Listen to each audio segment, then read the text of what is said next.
Shriram time news मध्ये मी कैलास सोनवणे आपले हार्दिक स्वागत करतो। सुरुवातीला पाहूया 24 तासातील ताज्या घडामोडी। नाशिक विभागीय युवा महोत्सवाचे हिरेभवन येथे जिल्हा परिषदेचे मुख्य कार्यकारी अधिकारी अजित शेख यांच्या हस्ते करण्यात आले उद्घाटन। शिक्षकांच्या टीईटी सक्ती विरोधात प्राथमिक माध्यमिक मुख्याध्यापक शिक्षक व शिक्षकेतर कर्मचाऱ्यांतर्फे शहरातून काढण्यात आला मोर्चा।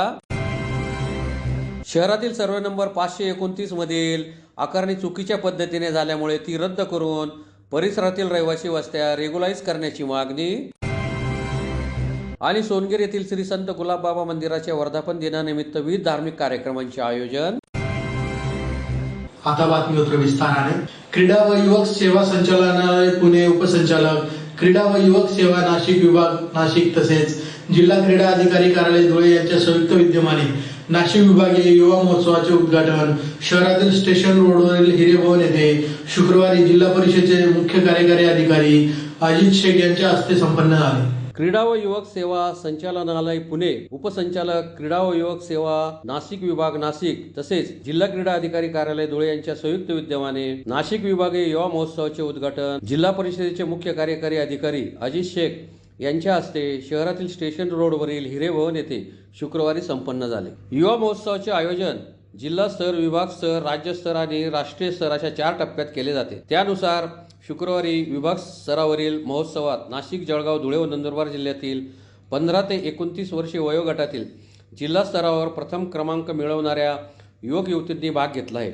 महोत्सवात सांस्कृतिक कार्यक्रम, लोकनृत्य, लोकगीत, वक्तृत्व स्पर्धा, कथालेखन, चित्रकला, कविता लेखन तसेच नवोपक्रम विभागांतर्गत विज्ञान प्रदर्शनाचे आयोजन करण्यात आले आहे।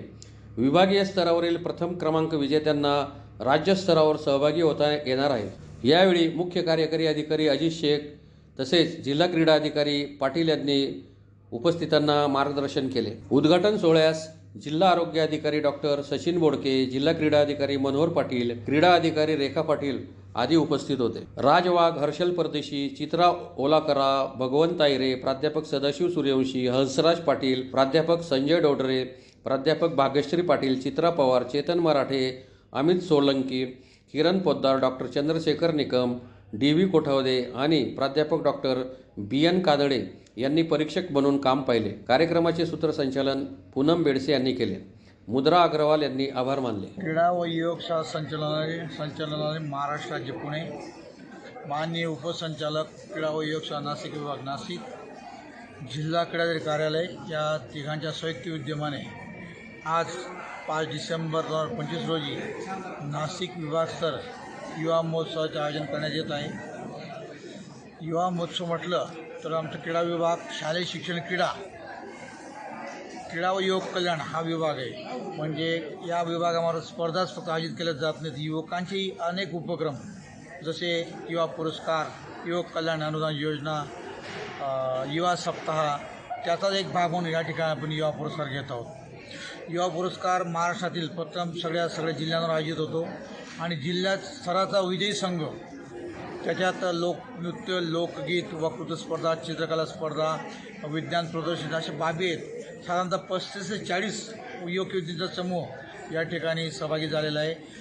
नाशिक विभागास्तर युवा महोत्सव असल्यामुळे या ठिकाणी नाशिक विभागांतर्गत जळगाव, धुळे, नंदुरबार आणि नाशिक असे 4 जिल्ह्याचे संघ सहभागी झालेले आहेत। या ठिकाणी परीक्षक एक उत्कृष्ट परीक्षा आम्ही नेमलेले आहेत, त्यांच्यातून आम्ही नाशिक विभागाचा संघ इथे निवडणार आहोत। याचा एक मुख्य उद्देश युवा महोत्सव असा आहे की युवकांना त्यांच्या सुप्त कलागुणांना वाव देऊन त्यांना प्रेरणा देऊन राष्ट्रीय कार्याचा सहभाग वाढवणे हा मोठा मुख्य उद्देश आहे।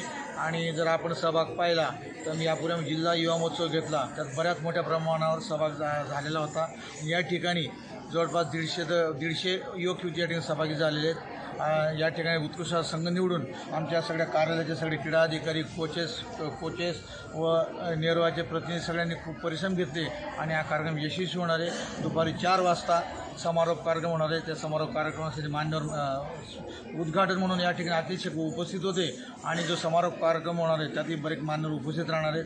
आपण सगळ्यांनी सहकार्य केलं, सगळ्यांची मी आभार मानतो आणि आमच्या कार्याला चांगली प्रसिद्धी दिली त्याबद्दल तुमचे आभार मानतो. शिक्षकांचे टीईटी सक्ती आणि इतर प्रलंबित प्रश्नांबाबत शुक्रवारी प्राथमिक, माध्यमिक, मुख्याध्यापक, शिक्षक व शिक्षकेतर कर्मचाऱ्यांनी सामूहिक रजा घेऊन शाळा बंद ठेवत जिल्हाधिकारी कार्यालयावर मोर्चा काढून निवेदन देण्यात आले. शिक्षकांसाठी टीईची सक्ती, शासनाचे आदेश आणि इतर प्रलंबित मागण्यांसाठी महाराष्ट्र राज्य प्राथमिक शिक्षक व माध्यमिक शिक्षक आणि शिक्षकेतर समन्वय समितीतर्फे जिल्हाधिकारी कार्यालयावर मोर्चा काढण्यात आला. शहरातील कल्याण भवन पासून शुक्रवारी सकाळी मोर्चाला सुरुवात झाली. डॉक्टर बाबासाहेब आंबेडकर पुतळ्यापासून हा मोर्चा क्युमाइन क्लब समोर आला. यानंतर समन्वय समितीच्या शिष्टमंडळाने जिल्हा प्रशासनाला लेखी निवेदन सादर केले. निवेदनात शासनाने सकारात्मक भूमिका घ्यावी, प्राथमिक शिक्षकांना टीईटी अनिर्वाह्य करण्यासंबंधाने राज्य शासनाने शिक्षकांच्या सहसंरक्षणार्थ भूमिका घेत न्याय द्यावा, आरटीई ऍक्ट कलम 23 मध्ये टीईटी बाबत सुधारणा करण्यासह एनसीटीई अधिसूचनेत दुरुस्ती होण्यासाठी केंद्राकडे प्रस्ताव सादर करीत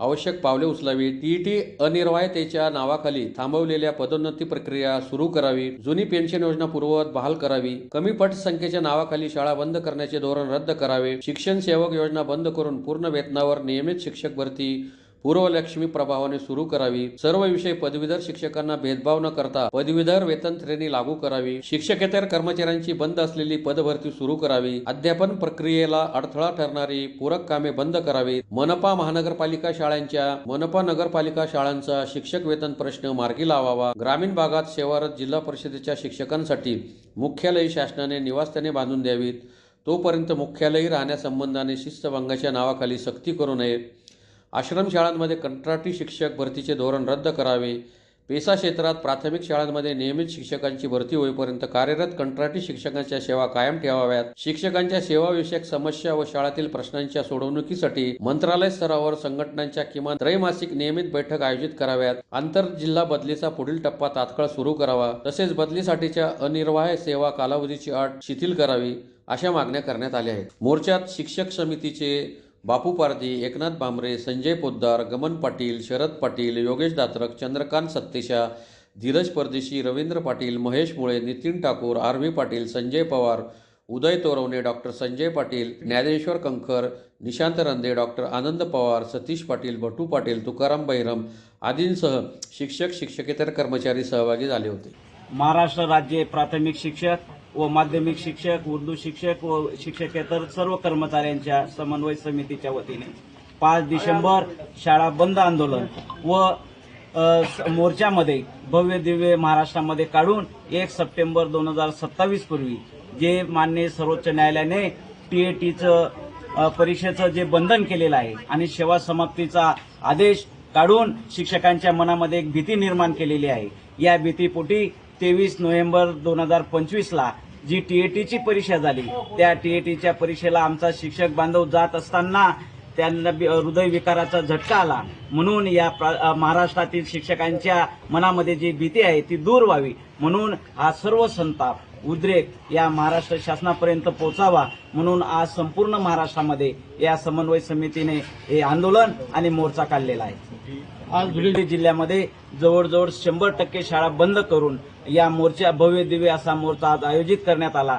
या मोर्चामध्ये धुळे जिल्ह्यातील सर्व प्राथमिक शिक्षक संघटना, माध्यमिक शिक्षक संघटना, उच्च माध्यमिक शिक्षक संघटना, उर्दू शिक्षक संघटना, शिक्षकेतर कर्मचारी संघटना, मुख्याध्यापक शिक्षक संघटना अशा सर्व संघटना सहभागी होऊन आज भव्य दिव्य मोर्चा आपल्या या धुळे जिल्ह्यामध्ये आयोजित करण्यात आलेला आहे. धुळे शहरातील सर्वे नंबर 529 मधील 1,24,63,000 रुपये आकारणी चुकीच्या पद्धतीने झाली असल्यामुळे ती रद्द करावी व परिसरातील रहिवासी वस्त्या रेग्युलाइज कराव्या अशी मागणी विनोद जगताप यांच्यासह मीर परिसरातील रहिवाशांनी महापालिका आयुक्तांना निवेदनाद्वारे केली आहे. धुळे शहरातील सर्वे नंबर 529 मधील तुकडा खरेदी झालेल्या प्लॉटांवर 1,24,63,000 रुपये आकारणी चुकीच्या पद्धतीने केल्याचा आरोप करत रहिवाशांनी ती रद्द करण्याची मागणी केली. तसेच सर्वे नंबर 529 मधील तुळजाबाईचा मळा, विखेनगर, रासकर नगर, गुरुकृपा नगर आदी वस्त्यांना तात्काळ रेग्युलाइज करून विकास आराखडा मंजूर करावा अशी मागणी विनोद जगताप यांच्यासह रहिवाशांनी मनपा आयुक्तांना निवेदनाद्वारे केली आहे. निवेदनात म्हटले आहे की परिसरातील 40 ते 50 वर्षापासून राहणाऱ्या 900 ते 1000 कुटुंबांना दिलासा मिळावा यासाठी रहिवाशांनी लेखी निवेदन नगर विकास विभागाकडे सादर केले। तुकडाबंदी कायद्यानुसार 500 ते 1000 चौरस फूट तुकड्यांवर कोणती आकारणी करणे कायदेशीर नाही, असे त्यांनी स्पष्ट केले असून संबंधित परिसरातील रहिवासी अनेक वर्षापासून घरपट्टी व नळपट्टी भरत आहेत। त्यामुळे या सर्व भागातील घरांना देखील रेग्युलाइज करणे गरजेचे आहे। तुकडाबंदी कायद्यानुसार व वस्त्यांना मंजुरी द्यावी व रेग्युलाइज करावे। रेग्युलाइज झाल्यानंतर स्वतंत्र सातबारा निर्मिती करून पंतप्रधान आवास योजनेचा लाभ द्यावा, अशी मागणी निवेदनात करण्यात आली आहे। जोपर्यंत आमच्या मागणीनुसार कारवाई करण्यात येत नाही तोपर्यंत आम्ही वरील नमूद सर्व वस्त्यांमधील रहिवासी नागरिक सामूहिक ठिय्या आंदोलन करू, असा इशाराही यावेळी देण्यात आला आहे। या प्रसंगी विनोद जगताप, सुनील ठाकूर, सीताराम काळे, सुरेश देशपांडे, सदाशिव सोनवणे, मोहन पाटील, महादेव कोळी, योगेश चौधरी, अनिल मुसमुडे, मनोज मोरे, देविदास ठाकूर, ऋषिकेश डोमाळ, निलेश पवार, पंकज रणसिंग, संजय जाधव, नितीन पवार, गणेश कोळकर आदी उपस्थित होते। सिटी सर्वे क्रमांक 529 मधील विखेनगर, राजकरनगर, गुरुकृपानगर याला जी आकारणी झालेली आहे 1,24,63,000 ही आकारणी 15/10/2025 झालेली आहे। पण आमची मागणी अशी आहे की आत्ता 3/11च्या आदेशानुसार जे तुकडा झालेले आहेत, म्हणजेच विखेनगर झालं, राजकरनगर झालं, गुरुकृपानगर झालं, तुळसाबाईचा माळा झालं, यांच्यामध्ये तुकडा खरेदी म्हणून विक्री झालेली आणि 15/30, 15/35, 15 असे 450, 500, 1000 स्क्वेअर फूटचे प्लॉट बनवले गेले, म्हणजे तुकडा करून विकण्यात आलेली। आणि आता शासन आदेशानुसार कोणत्याही प्रकारचे जे 5% प्रीमियम आकारून रेग्युलाइज करण्याच्या संदर्भात याच्यात सुद्धा सूट देण्यात आलेली, जे 450, 500, 1000 स्क्वेअर फूटच्या अंदरमध्ये असतात त्याला। म्हणून आम्ही सन्माननीय आयुक्त साहेबांना मिल परिसरातील संपूर्ण गोरगरीब वस्त्या, ज्याच्यात श्रीरामनगर आहे, बडतचा आहे, अयोध्यानगर आहे, राजकरनगर आहे, विखेनगर आहे, तुळसाबाईचा मळा आहे, गुरुकृपानगर आहे, आटकरवाडी, शेलारवाडी, राववाडी, नीलाबाईची चाळ आहे, नारायण मास्तरची चाळ आहे, चक्करबंडी, अशा सगळ्या वस्त्यांना ज्या तुकडा खरेदीमध्ये ज्यांना नोटरीवर विकण्यात आलेले आहे, काहींचे रजिस्टर करण्यात आलेले आहे, 450 ते 500 स्क्वेअर फूटचे प्लॉट आहे। म्हणून शासनाच्या 3/11/2000च्या आदेशाप्रमाणे यांना रेग्युलाइज करण्याचे, यांचे विकास आराखडा मंजूर करा, लेआउट मंजूर करा, यांना पंतप्रधान आवास योजनेचे 2.5 लाख रुपये देण्यात यावे, यांना तात्काळ महसूलचे पत्रव्यवहार करून सातबारा देण्याची व्यवस्था करावी।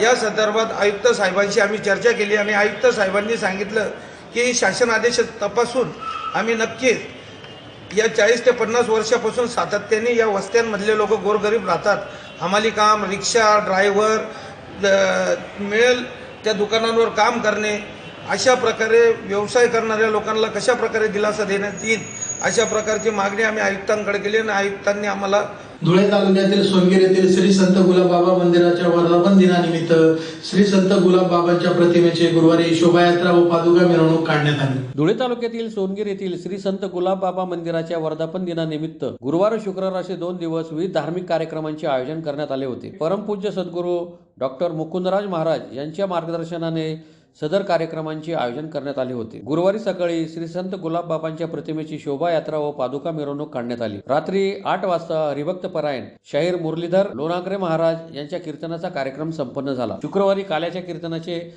आयोजन करण्यात आले होते। काल्याच्या कीर्तनाने कार्यक्रमाची सांगता करण्यात आली।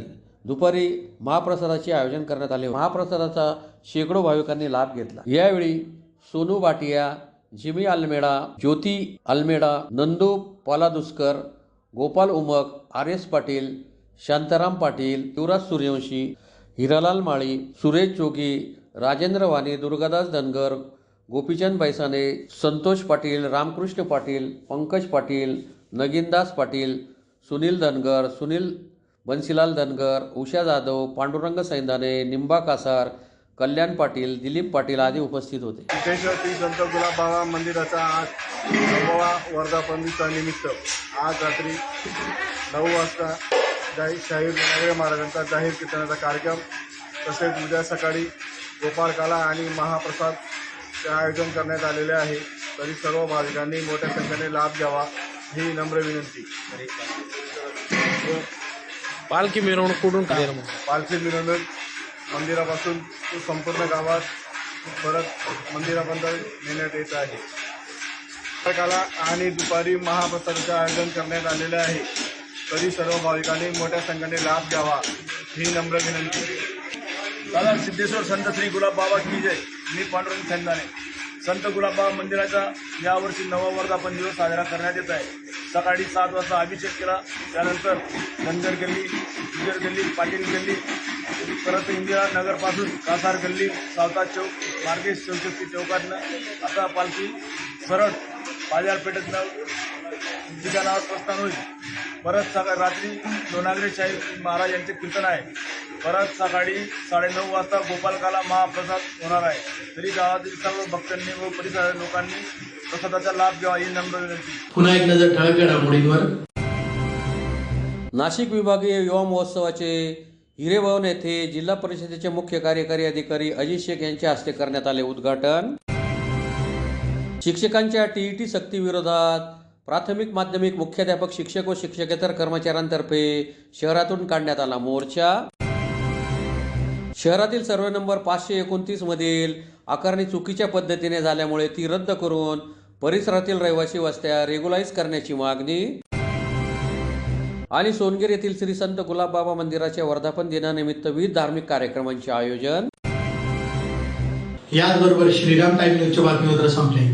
दिवसभरातील ताज्या घडामोडींसाठी पाहत राहा श्रीराम टाइम न्यूज. भेटूया पुढील प्रसारणात. तोपर्यंत नमस्कार.